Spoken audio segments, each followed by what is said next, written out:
Good morning, church family. So glad you're here today. So excited.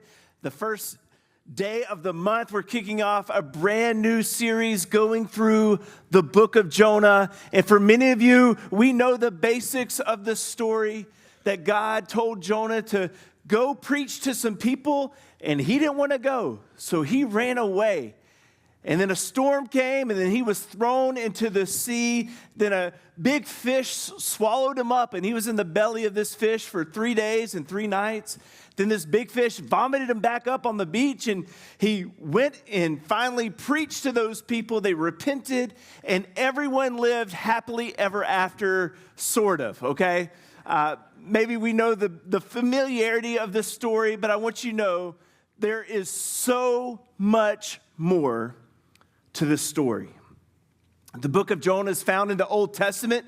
If you have a hard time finding it, find Matthew, that first book of the New Testament, then go back 8 books, and you'll find Jonah. Jonah is a part of 12 books that we call the minor prophets, not because they were lesser than, but because those books are typically shorter. And that's where we find in Jonah, 4 chapters, 1,200 words. You can read it in under 10 minutes. It's an interesting book, and we'll get into all the details of this book over the next 5 weeks, but it's interesting to note that Jonah is the only name mentioned in this book. We'll see different characters. We'll see sailors and captain and a king, but none of their names are mentioned. The only name mentioned is Jonah. Yet, surprisingly, he isn't the main character of this story. It may shock you to think that Jonah's not the main character, and if you're thinking, well, if he's not the main character, maybe the big fish is, and the big fish is not the main character either. It only gets 3 verses in the whole book. This is what we believe. The main character is God. God is central to this story. The book is centered around the actions and character of God. It's this story that reveals God's sovereignty, God's grace, God's mercy, his willingness to forgive, his desire that all would repent and come to him. So this story is not really about the one running. It's really about a God who runs after us. And if you're taking notes this morning, here's the summary of this book in one sentence. God gives mercy to sinful rebels and to self-righteous hypocrites alike. What a spectrum, right? That's a spectrum, and at some point in time, we find ourselves on the spectrum of God's mercy. Jonah is a rich and complex narrative. It's really one scene that repeats itself. It's 2 scenes, Jonah chapter 1 and 2, that's mirrored along with Jonah chapter 3 and 4. Within these 2 scenes, we see a theme that God talks to Jonah, tells him to go to Gentiles. Jonah finally goes there one time by running from God, another time by obeying God, and then Jonah talks to God, one time through a prayer and one time through a complaint. So what we'll see is that Jonah is brilliant in its structure, but it's also brilliant in its style, and its style is satire. What do I mean by satire? I mean things don't happen like you think they would happen. That people don't respond as you would expect them to respond. In the story, we'll see pagans who worship God, and we'll see a prophet who runs away. But then we also see a storm, and a big fish, and cows, and a plant, and a worm, and they all play a role in this story as well, and it's just crazy to think about it. But here's a challenge. Over the next 5 weeks, let's dive into this book together.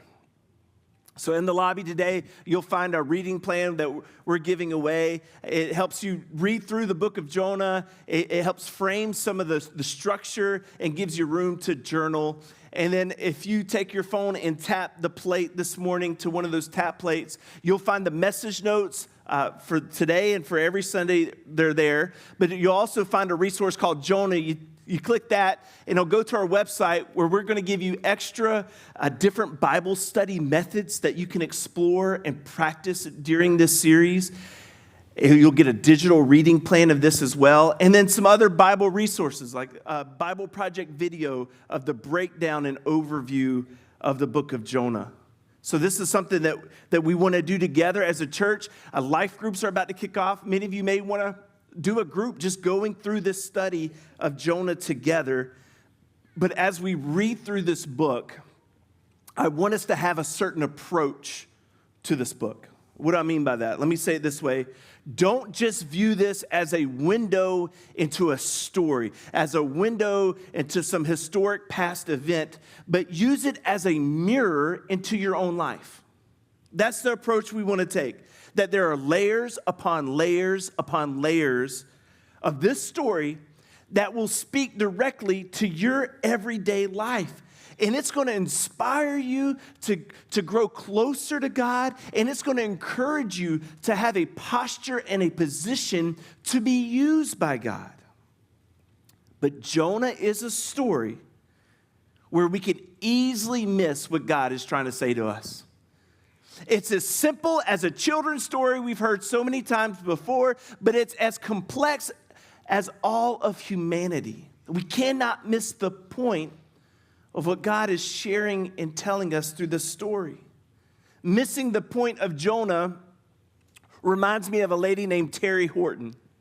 Terry Horton was a long-haul truck driver. She had an 8th grade education. She lived in Southern California. And one day she was shopping for a friend in a thrift store and came across a painting. She asked them how much was the painting. They said $8. She says, I love my friend, but I don't love her that much. Will you take $5 for the painting? So she bought this painting kind of as a joke, kind of as a way to encourage and uplift her friend. And her plan was that they would throw darts at this painting. It'd be a dartboard for them. So she bought the painting, but she couldn't give it to her friend because the painting was so large it wouldn't fit through the front door of her friend's trailer. So she kept the painting, and eventually she decided to sell it herself in her own yard sale. And while it's set up in her yard, it so happens that the local art teacher from a school drove by, noticed that painting, and told her, hang on, this may be a Jackson Pollock painting. She was thinking, who in the world is Jackson Pollock? Well, Jackson Pollock was a famous American abstract expressionist painter, and he had paintings that sold for $140 million. So this art teacher said, hey, this painting could be worth $50 million. A $5 painting worth millions of dollars. And it was right in front of everyone. Yet most people missed it. On a completely unrelated note, I am selling my kids' artwork in the lobby today. I know what I have and know what it's worth, okay, everybody? What am I saying? Don't miss the treasure of God's word. Don't miss the value of the great gift of God's word to us. And with that said, let's start in Jonah chapter 1, verse 1. The word of the Lord came to Jonah, son of Amittai. How many of you know that our God is a God who speaks? Our God is a God who speaks, and he still speaks today. The word of the Lord came to Jonah, and I believe the word of the Lord is coming to you as well. And if you listen, I promise you, God will speak to you, and he will direct your steps. But sometimes, when God speaks to you, he will tell you something you don't want to hear. Sometimes when God speaks to you, he will tell you to do something you don't want to do. And that's what we see in verses 2 and 3. The Lord said, get up and go to the great city of Nineveh. Announce my judgment against it, because I have seen how wicked its people are. But Jonah got up and went in the opposite direction to get away from the Lord. He went down to the port of Joppa, where he found a ship leaving for Tarshish. He bought a ticket and went on board, hoping to escape from the Lord by sailing to Tarshish. God said, go. Jonah said, no. He's trying to get away from the Lord. And I want you to know this: disobedience is always an option. It's always an option. If you want to run away from God, you can always find a ride. If you want to get away from the Lord, I promise you, you will always be able to find a boat heading in the wrong direction. To put this in perspective, let me share this map with you. That Jonah was in Jerusalem, told to go to Nineveh, a town 550 miles away. But instead, he decides to go to Tarshish, 2,500 miles away in the opposite direction. It's the very end of the map. It was the end of their known geographical world. He wasn't just trying to run away from God. He was trying to run off the face of the earth. He's trying to get away. It's like this. If God called you here in Pensacola to go to Savannah, Georgia, and instead you go to San Diego, California. Complete opposite direction. But why didn't Jonah want to go? Well, Jonah was a Hebrew from Israel, and Nineveh was the capital city of Assyria. The Assyrians hated Israelites. The Israelites hated the Assyrians. The Syrians were the brutal, vile enemies of Israel. They were known for their large empire. They were known for their military success. We'll hear more about them in week 3. But they were known even greater for their cruelty and for their war crimes. These are heinous, evil people that did unspeakable things to their enemies. But the real reason Jonah didn't want to go to Nineveh wasn't because he was scared. It was because he knew the character of God. He knew that God would extend mercy and grace to these people, and he knew that God would actually forgive his hated enemies. What Jonah heard when God shared the word to go, what Jonah heard was an assignment born from God's compassion for Nineveh. That him going to preach there would give them a chance to change, and if they changed, God would extend his mercy. So what did Jonah do? He ran away from God. And he did so by rationalizing his disobedience. What does it mean to rationalize your disobedience? He probably thought something like this: hey, these people are evil. They don't deserve God's grace. I'm not going. Hey, it would be so inconvenient for me to travel there and do this. I'm not going.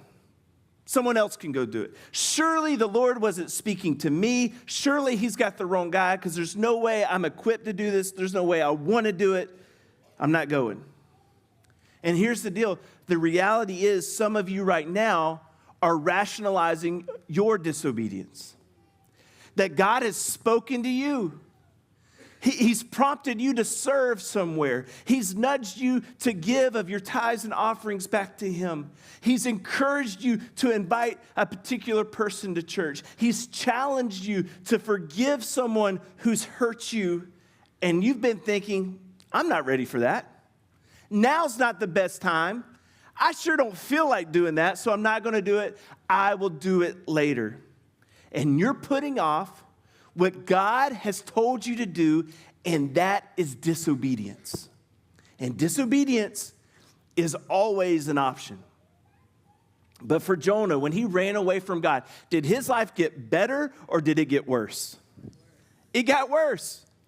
And we see this in verses 4 and 5. But the Lord, who's the main character? The Lord hurled a powerful wind over the sea, causing a violent storm that threatened to break the ship apart. Fearing for their lives, the desperate sailors shouted to their gods for help and threw the cargo overboard to lighten the ship. Disobedience is always an option, but it's a costly one. It's a costly one. These sailors are having to unload cargo, expensive cargo. It's costing them. You back up the story, you see that Jonah had to pay a heavy price to get a ticket to go on this boat, to go all the way across the known world. Disobedience is an option. It's a costly one. A storm came. In this case, it was actually God who sent the storm. And we think, whoa, isn't that mean? Isn't that cruel of God? Why would he ever do this? Listen, it's not because God is mean, it's because of his kindness. That because Jonah was running away, the Lord sent this storm trying to bring him back to him. So we have to think about this, that sometimes God sends a storm. And sometimes God allows a storm. And sometimes the devil may try to send a storm. But sometimes, though, you actually bring the storm upon yourself. That our disobedience always carries a consequence. It always has a consequence. We love to blame the enemy for everything we go through. Oh, the devil took my job away. Did he? Or aren't you late for work every day anyway, right? Like, oh, I'm just under this spiritual attack of this financial struggle. I don't think it was the devil running up your credit card debt with you shopping online, right? Like, there's some responsibility we have to take, and the devil doesn't bring every single storm. Some of them we bring on ourselves. But in this case, we see that it was actually God lovingly, in an act of his mercy, pursuing Jonah, brought the storm. And in verse 5, we see this, but all this time, Jonah was sound asleep down in the hold, down in the bottom of the ship. So once he started running from God, you'll notice that his life began to go downhill. As a matter of fact, when you read through the book of Jonah, like we'll read through together, you'll notice patterns. And one of the patterns that stand out is this pattern that's repeated, Jonah going down. Let me show you 3 verses. Jonah went down to Joppa. Jonah went down to the bottom of the ship. Jonah was thrown down to the bottom of the sea. He started running from God. Things started going downhill, down, rock bottom. Yet he is asleep, not even noticing what's really happening in his life. Jonah was going down, and he didn't notice because he became comfortable in his compromise. This is a profoundly scary place to be when you become comfortable in disobeying God. And I'm afraid there's a lot of people, even some of us today, that like Jonah, there's a point in our lives where we've become way too comfortable in our sin, way too comfortable in our compromises, that you're running from God, you're ignoring God, and you don't even care, and you really have no idea that all around you, your life is going down. If that's you and you've experienced that, I've got really good news for you, but it's not going to sound like good news for you, okay? Here it is. God won't let you stay comfortable in your sin. He's going to create a stirring. He's going to create a storm. He's going to create a shaking in you. He's not going to let you get too comfortable in your compromises. So in verse 6, so the captain went down after him. How can you sleep at a time like this? He shouted. Get up and pray to your God. Maybe he will pay attention to us and spare our lives. So many times when we are in a storm, we think the issue is God's not paying attention to us. All the while, God is sending a storm to get us to pay attention to him.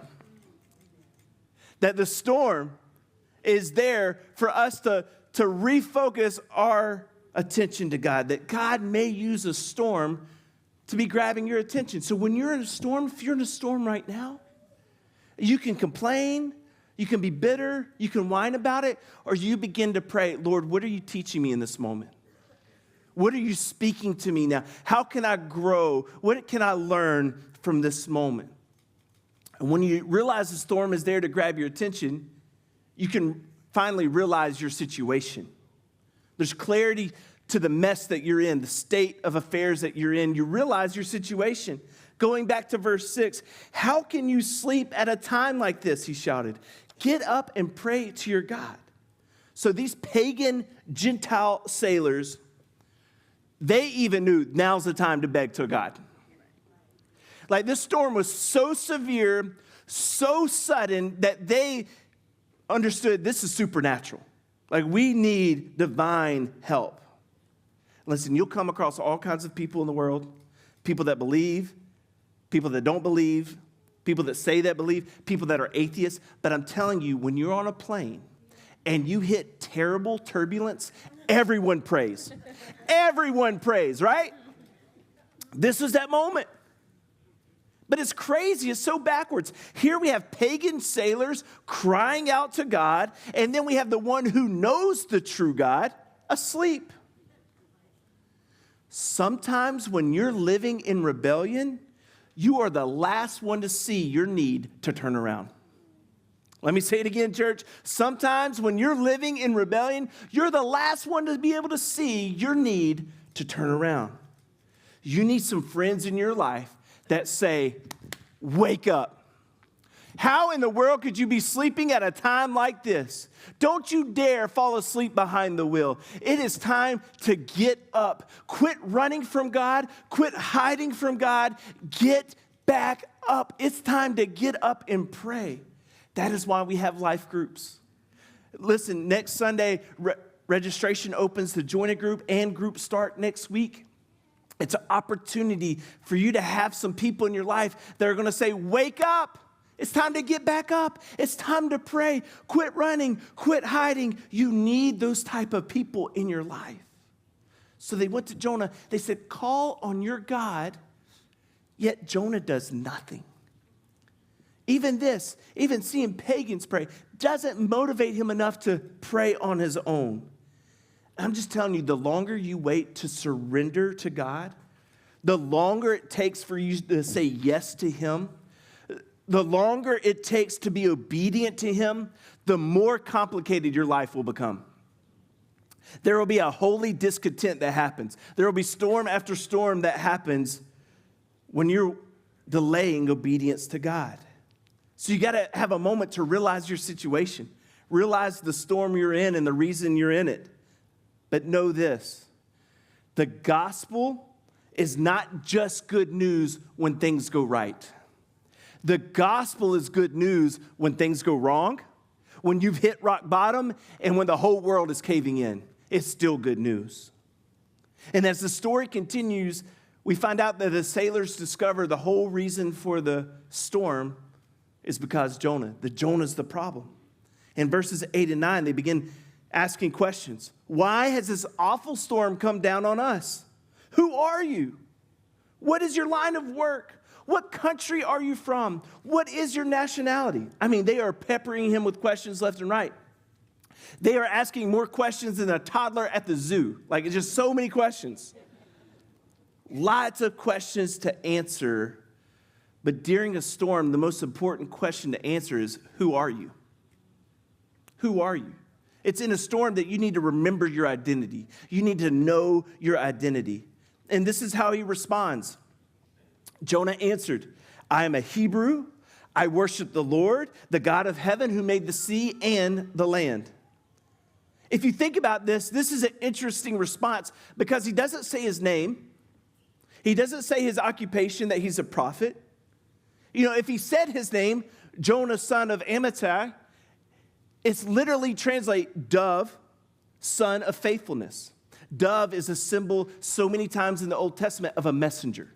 I'm a messenger and I'm a son of faithfulness. If he would have said his name, it would have just been right there in his face of how he's ran away from God, how he's not fulfilling his own purpose. So he says, I'm a Hebrew. He starts it off that way. He says his nationality first. Notice, Jonah aligns his identity first and foremost with his nationality before that he's a worshiper of God. And I want you to know, anything we put before Christian, anything we put before follower of Jesus, it's always going to keep us running into storms. It's going to keep us discontent. Any adjective we put in front of Christian, any qualifier we put, listen, first and foremost, we are followers of Jesus. But he says, I'm a Hebrew. I worship the Lord, the maker of heaven, of earth, and the sea. And he says all this stuff, and you might be hearing this going, okay, Jonah, do you really? You really believe this? Because I don't think you really know what you're saying right now.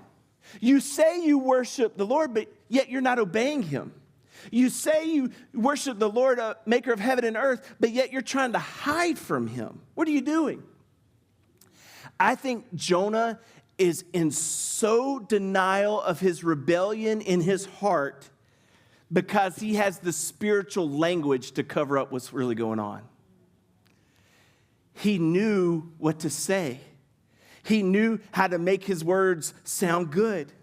Listen, it is possible to be in disobedience and stay there because you have enough Christianese to be able to cover up what you're doing. People think you're doing really good the whole time you're not, because you know what to say. How's things going for you? Oh, I'm blessed and highly favored. God is in control. Amen. Like, come on, no, you're not. You're running in the opposite direction. I think the most dangerous thing for Jonah is that he can say all the right things, yet still be completely against the will of God. It's scary. Some of you, and reminder, this whole series, man, it's not just a window into a story, it's a mirror for our lives. We need to allow God to point out the areas where we're on the run. And he needs to point out the areas where we're able to cover it up using spiritual language. Say, okay, I need to know and be remembered of what my real identity is. That first and foremost, I follow Jesus and I mean what I say. Then it comes to this moment where God's grabbing his attention. He realizes, man, you got to own your mistakes.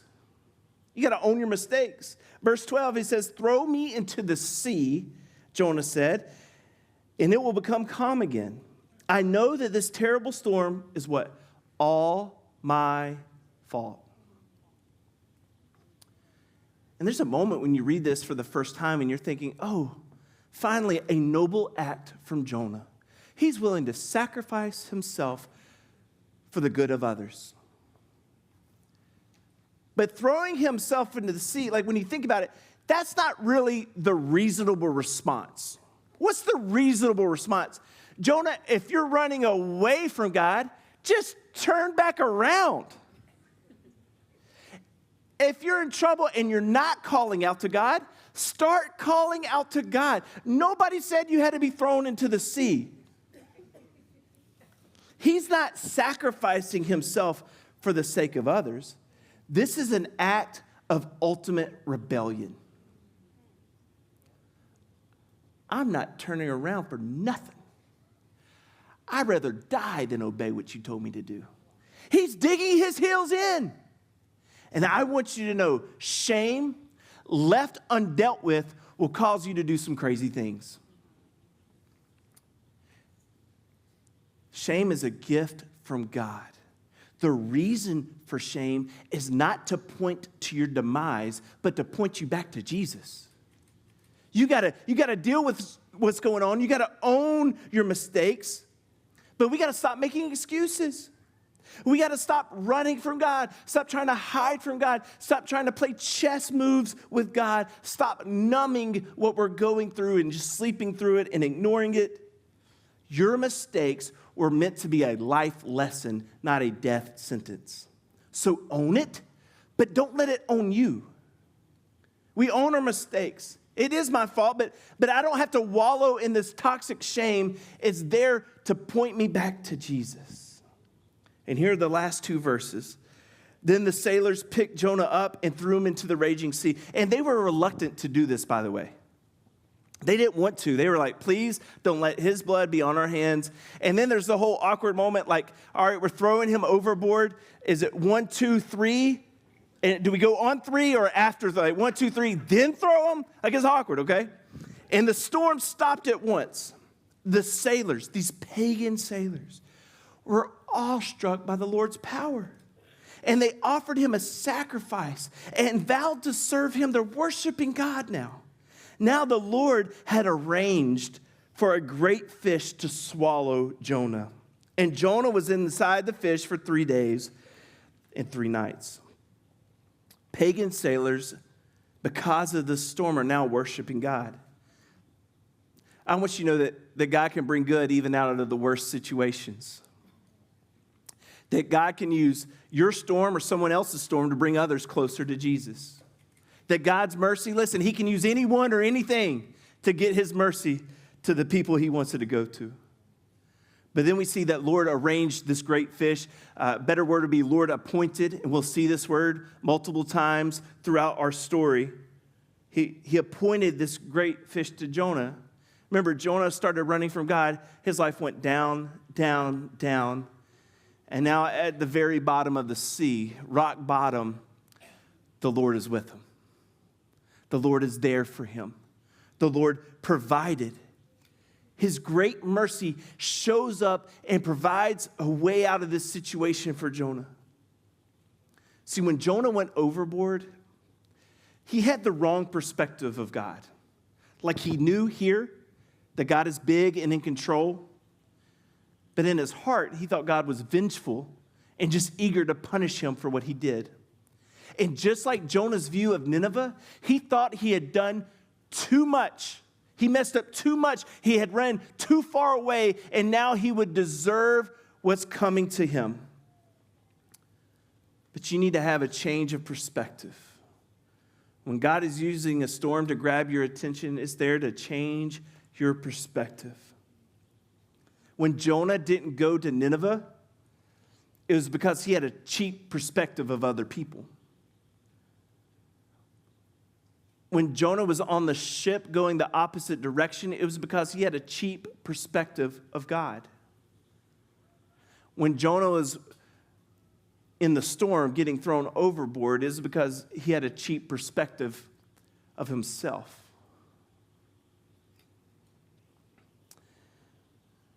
Terry Horton held on to her Jackson Pollock painting for 15 years. The authenticity of the painting was debated, so she would never see the full value of $50 million. But even with the debated painting, she had offers of $2 million and $9 million, and she turned them both down. What? This could have been life-changing money for her. And in 2019, at the age of 86, she passed away. Never able to appreciate the full value of what she had. Not only did the painting not ever sell, to this day, it's not even on display. Nobody else can enjoy it. It's hidden away in a warehouse. It's one thing to have a cheap perspective.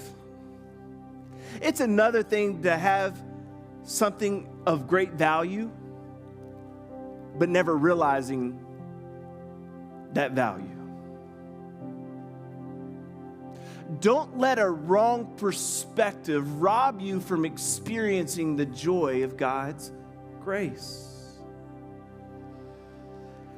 Don't let it take a huge storm for you to change your mind about God. Don't let it take the desperation and the humility of your life falling apart for you to finally call on God. Don't let it be miles down the wrong road before you finally turn around. This is what we believe. God is so much better at pursuing and providing than you are at rebelling and running away. He's so much better.